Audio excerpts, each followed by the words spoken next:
Bonsoir. Je vais vous expliquer comment on peut créer facilement un filigrane watermark sur ses photos en utilisant le programme Fastone Image Viewer.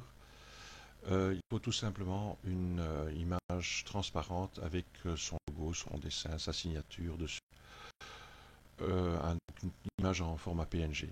Pour cela, on peut créer cela avec Photoshop, Corel Paint Shop Pro, ou voire encore d'autres programmes. Si vous ne disposez pas d'autres de programmes, je vous conseille le petit programme gratuit qui s'appelle paint.net, paint.net, que vous trouverez sur le site www.getpaint.net. C'est un programme gratuit. Vous allez faire Download, télécharger. Vous allez sélectionner la version gratuite, free, vous la téléchargez et vous allez pouvoir, voilà, vous cliquez dessus, vous allez la télécharger. Moi, je l'ai déjà téléchargé tout à l'heure, je ne vais pas la retélécharger. La voici.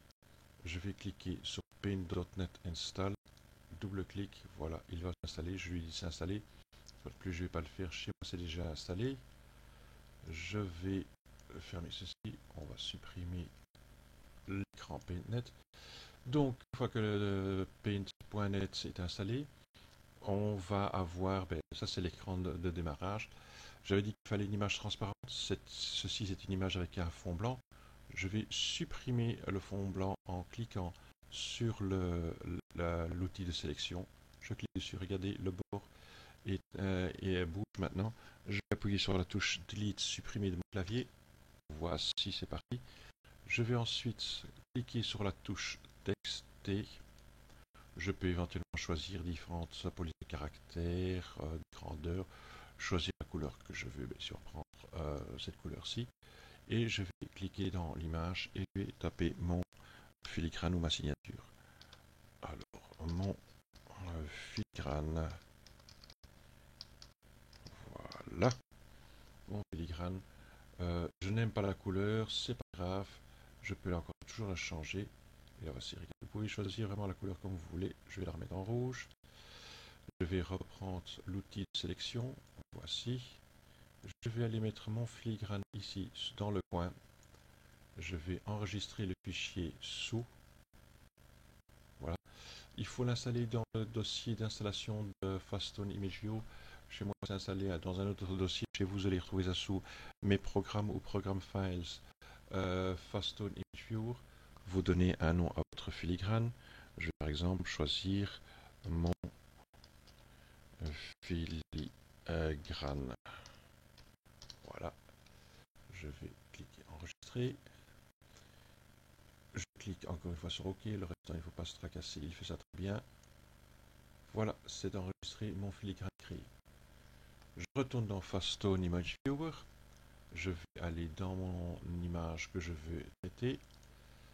La voici, elle est en grand. Donc en double-cliquant sur l'image en question, on la met en plein écran.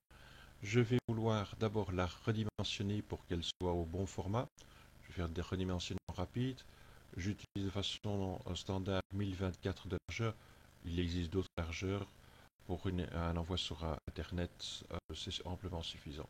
Donc je peux aussi faire Shift G. Si vous le faites souvent, ce sera plus facile à chaque coup d'aller sur le côté. Donc je réduis mon image. Voilà, elle est réduite. Je vais ensuite aller vers le dossier filigrane. Et le filigrane par défaut, c'est le filigrane de Fastone.